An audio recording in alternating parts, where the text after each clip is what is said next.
Hello दोस्तों, स्वागत है आपका अपने YouTube channel digital modern academy पे। तो दोस्तों, आज हम अपने हिंदी क्लास शुरू कर रहे हैं जो कि हमारे यू पीपल्स के लिए स्पेशली, और इसके साथ साथ यूपीएसआई, यूपीएससी, पेट जैसे एग्जामों के लिए आपकी हेल्पफुल रहेगी।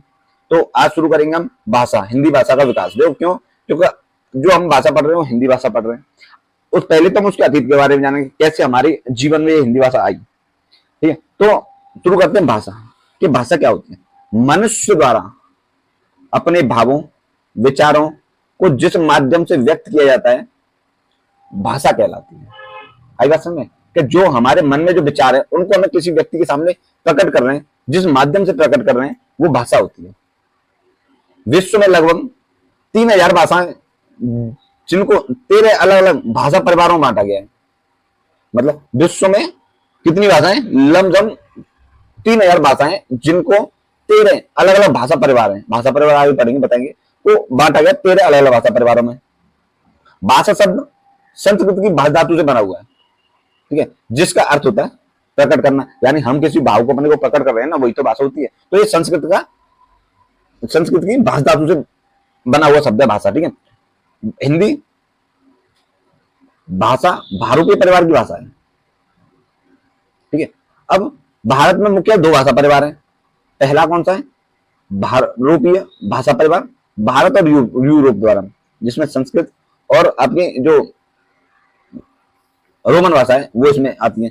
दूसरी है दक्षिण द्रविड़ या द्राविड़ भाषा परिवार, जिसमें दक्षिण भाषा, जिसमें दक्षिण भारत की जो भाषा है, जो मलयालम, तेलुगु, तमिल है, ये भाषा इसमें सम्मिलित होती है।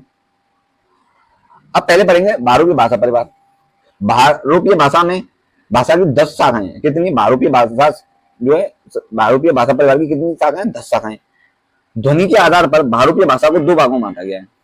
ध्वनि के आधार पर जो भारूपीय भाषा परिवार है उनको क्या भागों में बांटा गया? 2 भागों में बांटा गया।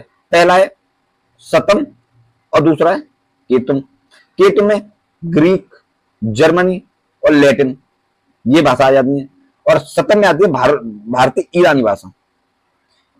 ठीक है, भारतीय ईरानी भाषा क्यों? क्योंकि जो संस्कृत थी वो किसकी थी? आर्यों की भाषा थी। आर्यों की भाषा। तो आर्य कहां से आए? ईरान से होकर मध्य एशिया से होते हुए भारत में आए थे। उनकी भाषा थी संस्कृत थी। जो आर्य थे उनकी भाषा थी संस्कृत। तो भारतीय ईरानी भाषा के हिसाब से कौन से? क्योंकि आर्य कहां से? ईरान से या मध्य एशिया से। उनकी भाषा संस्कृत। और संस्कृत में प्रथम ग्रंथ लिखा गया था वो ईरान में लिखा गया था, उसका नाम था अविस्ता। क्या था? अविस्ता। अब संस्कृत को क्या करते हैं? 2 भागों में, एक सेकंड, ठीक है, संस्कृत को क्या करते हैं? 2 भागों में, सॉरी 3 भागों में बांटे थे। एक तो भारतीय आर्य भाषा में, एक दरद में और एक ईरानी भाषा में। ठीक है, जो संस्कृत 3 भागों में बट गई। ठीक है, भारतीय आर्य भाषा, दरद में जो भाषा आती है अपनी वो आती है पंजाबी और कश्मीरी, और ईरानी भाषाओं में फारसी और पाश्तो, ये 2 भाषाएं आती हैं। अब हम पढ़ेंगे, क्यों हमें हिंदी से मतलब है तो हम पढ़ेंगे भारतीय आर्य भाषा। देखो, भारत में आर्य ईरान से आए, जिनकी भाषा क्या थी? संस्कृत थी। भारतीय आर्य भाषा को 3 कालखंडों में विभाजित किया गया है। 3 कालखंडों में विभाजित किया है, और उन कालखंडों के हिसाब से जो भारतीय आर्य भाषा थी वो धीरे धीरे हिंदी में कन्वर्ट हुई। तो पहला है प्राचीन भारतीय आर्य भाषा। जो इसका कार्यकाल था वो रहा था 1500 ईसा पूर्व से लेके 500 ईसा पूर्व तक। इसमें संस्कृत को 2 भागों में बांटा गया था। पहले तो संस्कृत का विकास हुआ था वैदिक संस्कृत में। वैदिक संस्कृत जो 1500 ईसा पूर्व से 1000 ईसा पूर्व तक चली। इसमें क्या था? जो वैदिक संस्कृत थी, इसमें क्या था? वेद पुराणों के लिखे गए थे इसी संस्कृत में, वैदिक संस्कृत में। ठीक है, इसके बाद विकास होता है आपकी लौकिक संस्कृत का। ठीक है, अब लौकिक संस्कृत का जो टाइम पीरियड था वो 1000 ईसा पूर्व से लेके 500 ईसा पूर्व तक था। अब आगे जो दूसरा भाग था मध्यकालीन भारतीय आर्य भाषा। प्राचीन आर्य भाषा में संस्कृत को वैदिक संस्कृत में बदला गया, वैदिक संस्कृत लौकिक संस्कृत में बदल गई। अब मध्यकालीन भारतीय आर्य भाषा में इसका जो टाइम पीरियड था वो 500 ईसा पूर्व से लेके 1000 ईस्वी तक था। 500 ईसा पूर्व से लेके 1000 ईसा पूर्व तक, यानी सॉरी 500 ईसा पूर्व से लेके 1000 ईस्वी तक था, यानी 1500 साल इसका मध्यकालीन भारतीय आर्य भाषा का विकास हुआ। ठीक है, अब लौकिक संस्कृत जो है विकास हुआ आपका पाली भाषा है। लौकिक संस्कृत से विकास हुआ पाली भाषा, इसे प्रथम प्राकृत कहलाई गई। जो पाली भाषा है ये प्रथम प्राकृत कहलाई गई। इसका जो टाइम पीरियड था, जो प्रथम प्राकृत का टाइम पीरियड था, वो था अपना 500 ईसा पूर्व से लेके 1 ईस्वी तक। इसमें बौद्ध ग्रंथ पाली भाषा में लिखे गए थे। इस समय जो है बौद्ध ग्रंथ जो थे वो कौन सी भाषा में लिखे गए थे? पाली भाषा में, क्योंकि वही टाइम था। अब पाली से विकास हुआ प्राकृत का। प्राकृत जो भाषा थी वो द्वितीय प्राकृत कहलाई, द्वितीय प्राकृत कहलाई। उसका टाइम पीरियड था, वो था आपका 1 ईस्वी से लेके 500 ईस्वी तक। जो प्राकृत भाषा है इसमें क्या था, जैन ग्रंथ इसी भाषा में लिखे गए थे। ठीक है। अब प्राकृत से विकास हुआ अपभ्रंश का। इस जो अपभ्रंश है ये तृतीय प्राकृत कहलाया। क्या कहलाया? तृतीय प्राकृत कहलाया। इन जो अपभ्रंश का जो टाइम पीरियड था वो था 500 ईस्वी से लेके 1000 ईस्वी तक। अब तीसरे कालखंड में बांटा गया, वो था आधुनिक भारतीय आर्य भाषा। ठीक है। इसका जो टाइम पीरियड था वो 1000 ईस्वी से अब तक जो अपभ्रंश है उसका विकास हो रहा है। अब जो अपभ्रंश को कई भागों में बांटा गया, क्षेत्रीय भाषाओं में बांटा गया, मतलब क्षेत्र के हिसाब से अपभ्रंश बट गए और उनमें अनेक अनेक भाषाएं हैं। ठीक है। इसमें से हम जो इंपोर्टेंट है उनमें 6 कौन कौन से हैं? देखो 6 अपभ्रंश हैं। कौन कौन से? सैरसोनी अपभ्रंश, दूसरा अर्धमागधी अपभ्रंश, तीसरा है मागधी अपभ्रंश, चौथा है केकम अपभ्रंश, पांचवा ब्राचर अपभ्रंश और छठा है महाराष्ट्रीय अपभ्रंश। ठीक है। अब सैरसोनी अपभ्रंश में जो भाषाएं थी कौन कौन सी? पश्चिम हिंदी, मतलब सैरसोनी जो अपभ्रंश की हिंदी थी कौन कौन सी थी? पश्चिम हिंदी थी, राजस्थानी थी, राजस्थान में जो हिंदी बोली जाती है, और पहाड़ी उत्तराखंड और उत्तर प्रदेश के जो उत्तर पश्चिमी क्षेत्र में बोली जाती है वो भाषाएं थी। फिर होती है अर्धमागधी अपभ्रंश। अर्धमागधी अपभ्रंश से पूर्वी हिंदी का विकास होता है। मागधी अपभ्रंश से बिहारी हिंदी का विकास होता है। केकम अपभ्रंश से पंजाबी जो भाषा है, जो पंजाबी भाषा थी उसका विकास हुआ। ब्राचर जो अपभ्रंश है उससे सिंध भाषा का विकास होता है। और महाराष्ट्री भाषा से मराठी, जो महाराष्ट्रीय अपभ्रंश से मराठी भाषा का विकास होता है। तो हम एक एक से अपभ्रंश को पढ़ेंगे और अपभ्रंशों को विस्तार पढ़ेंगे। ठीक है। पहला है सैरसोनी अपभ्रंश। सैरसोनी अपभ्रंश में 3 भाषाएं बताई थी। पहली थी पश्चिम हिंदी, दूसरी थी राजस्थानी हिंदी और तीसरी थी अपनी मराठी पहाड़ी हिंदी। तो पहले पढ़ेंगे हम पश्चिम हिंदी। देखो इसमें कौन कौन सी भाषा आती है? इसमें आती है, पहली तो होती है खड़ी बोली, दूसरी है ब्रजभाषा, तीसरी आपकी कन्नौजी, चौथी आपकी बुंदेली और पांचवी तुम्हारी हरियाणवी। ये 5 भाषाएं पश्चिमी हिंदी के अंतर्गत आती है। तो खड़ी बोली देखो कहाँ बोली जाती है। अब इनका क्षेत्र देख लेते हैं कि कौन कौन सी जो बोली है वो कहाँ कहाँ बोली जाती है, कौन कौन सी भाषा कहाँ बोली। तो खड़ी बोली ये आपके दिल्ली, मेरठ, बिजनौर, सहारनपुर, मुजफ्फरनगर, इन क्षेत्रों में खड़ी बोली बोली जाती है। दूसरी आती है ब्रजभाषा। ये आपके देखो ब्रजभाषा कहाँ पे? मथुरा, ब्रज यानी कि भगवान श्री कृष्ण की जो नगरी है मथुरा या वृंदावन, वहां इस भाषा का विकास होता है। तो सबसे पहले तो मथुरा में ही बोली जाती है, उसके पास है आगरा, वहां भी बोली जाती है। अलीगढ़ में ब्रज भाषा बोली जाती है, हाथरस में ब्रज भाषा बोली जाती है। आपका फिरोजाबाद है जो आगरा से सटा हुआ है, वहां भी आपकी ब्रज भाषा बोली जाती है। और बुलंदशहर ये भी आपकी जो अलीगढ़ से सटा हुआ है, ये भी आपकी ब्रज भाषा बोली जाती है यहाँ पे भी। अब तीसरी आती है कन्नौजी। अब देख कन्नौजी भाषा है तो जाहिर है कि कन्नौज के क्षेत्र में बोली जाएगी।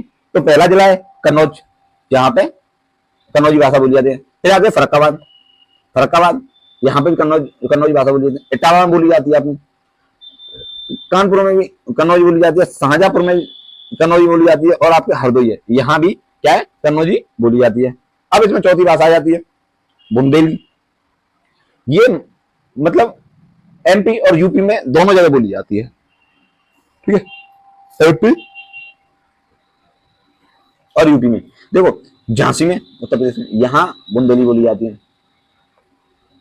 ग्वालियर में, जालौन में, हमीरपुर में और छतरपुर, इन जिलों में आपकी बुंदेली भाषा बोली जाती है।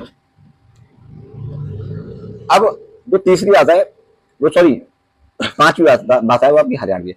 हरियाणवी भाषा यानी कि हरियाणा के क्षेत्र में बोली जाएगी। तो ये करनाल में, रोहतक में, हिसार में और पटियाली, इन क्षेत्रों में हरियाणवी भाषा बोली जाती है। हरियाणवी भाषा के अंतर्गत 3 बोलियां होती हैं। कौन कौन सी? पहली है जाटू, दूसरी मांगरू और तीसरी राकड़ी। ये 3 भाषाएं हरियाणवी भाषा के अंतर्गत आ जाती हैं और ये किसके? पश्चिमी हिंदी के अंतर्गत आती है, यही सरसोनी अपभ्रंश के अंतर्गत आती है। तो यहां तक आपके अच्छे समझ में आ गया। चलो अब आगे देखते हैं बच्चों। ठीक है, अब आगे देखते हैं आपकी क्या है।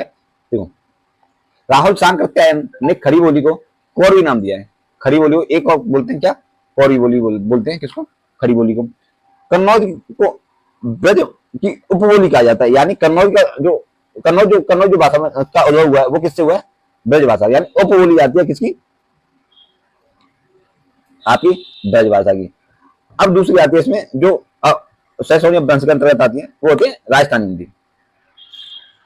अब इसके अंतर्गत 4 बोलियां आती हैं राजस्थानी हिंदी के अंदर। पहली है मारवाड़ी, दूसरी है जयपुरी, तीसरी है मेवाती और चौथी है मालवी। ठीक है, तो ये 4 भाषाएं राजस्थानी हिंदी के अंतर्गत आती हैं। अब जो मारवाड़ी है इसे पश्चिमी राजस्थानी हिंदी बोलते हैं। कौन सी? पश्चिमी राजस्थानी। दूसरी है जयपुरी, सॉरी इसे जयपुर में बोला जाता है जो मारवाड़ी है। ठीक है, जो मारवाड़ी है इसे जयपुर में बोला जाता है, बीकानेर में बोला जाता है और अजमेर में बोला जाता है मारवाड़ी को। इसे पश्चिमी राजस्थानी भाषा ही बोलते हैं। दूसरी है हमारी जयपुरी।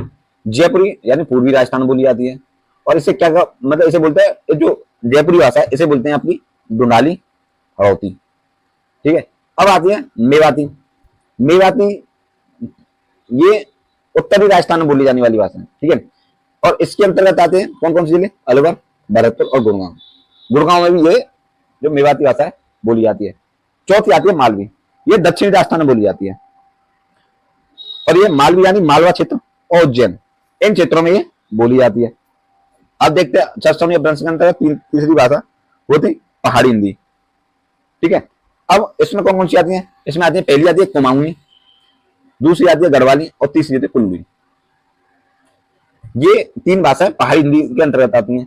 अब पहाड़ी हिंदी मुख्य रूप से खज जनजाति द्वारा बोली जाने वाली हिंदी भाषा है।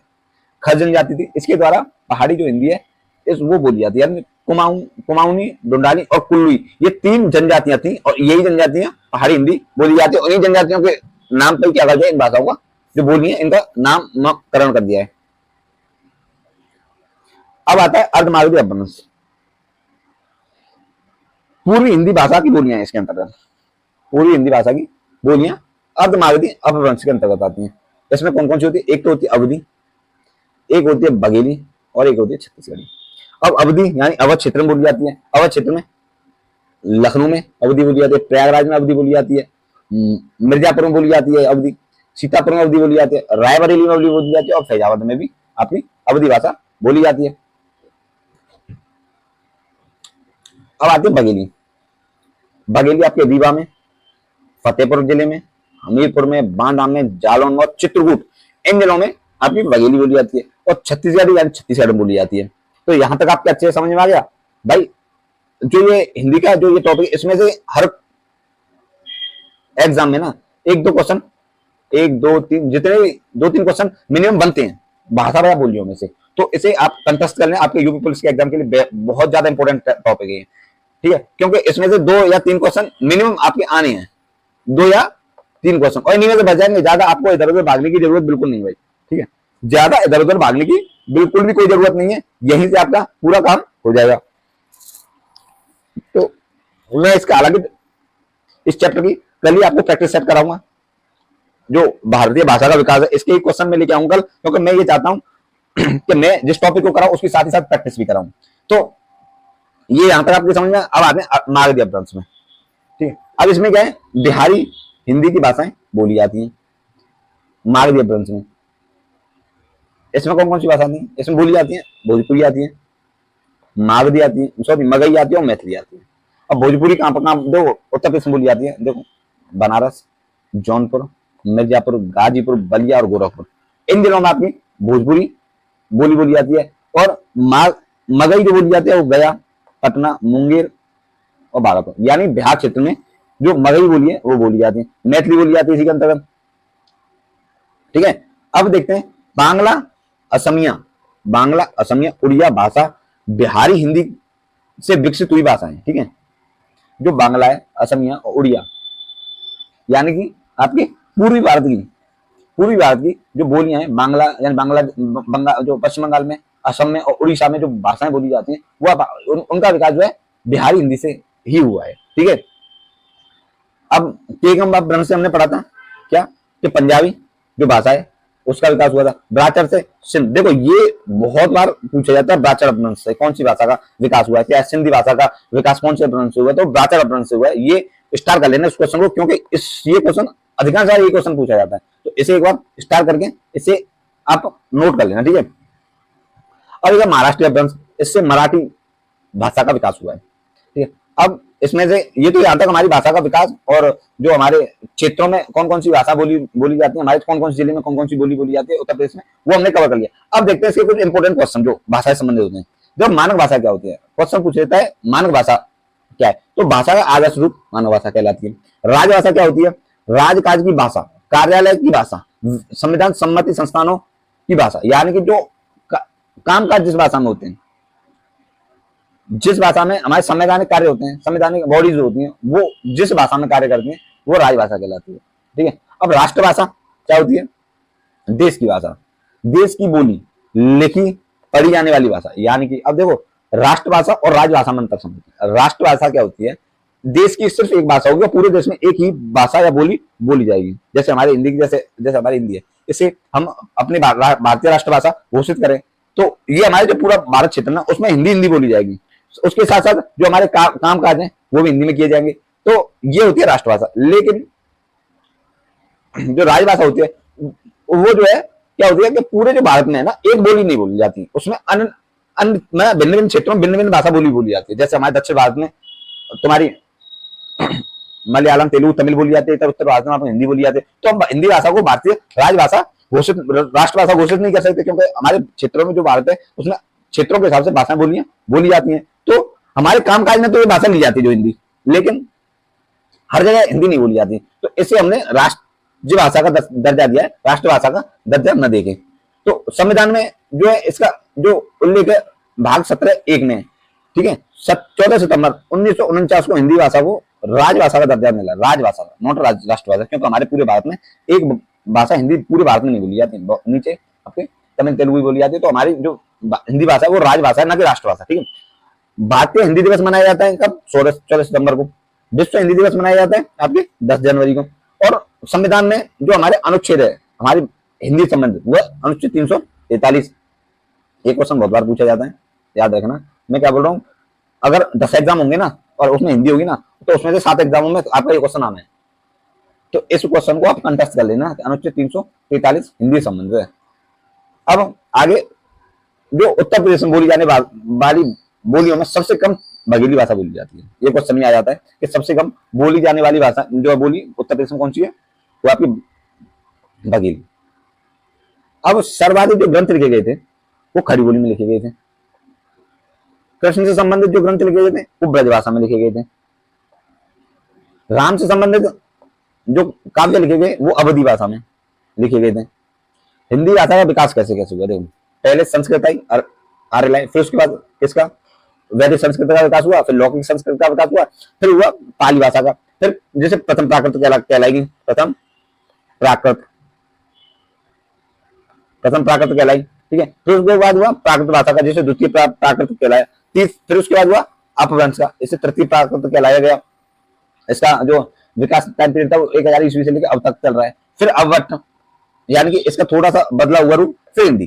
ठीक है, तो आज हमने क्या देखा कि जो हमारी हिंदी भाषा है उसका विकास कैसे हुआ और कहाँ हुआ, कब हुआ। ठीक है, और कैसे कैसे हमने हिंदी भाषा को समझा, वो आज चीज आपने देखी। तो आज तक ये आप समझे कि हिंदी भाषा का विकास कैसे हुआ है। तो आज हम इस टॉपिक को यहीं पे समाप्त करते हैं। तो कल हम इसके आगे लिपि पढ़ेंगे कि भारतीय भाषा की जो लिपि है उसे कंप्लीट करेंगे। फिर उसके बाद इस जो चैप्टर है ना इसके क्वेश्चन, जहां तक कल मैं 2-4 क्वेश्चन इसके कराऊं, 4 से 10 जो जितने क्वेश्चन होंगे लिपि को पढ़ने के बाद, तो इससे हम कल कंप्लीट करेंगे। तो चलो भाइयों, धन्यवाद, थैंक यू।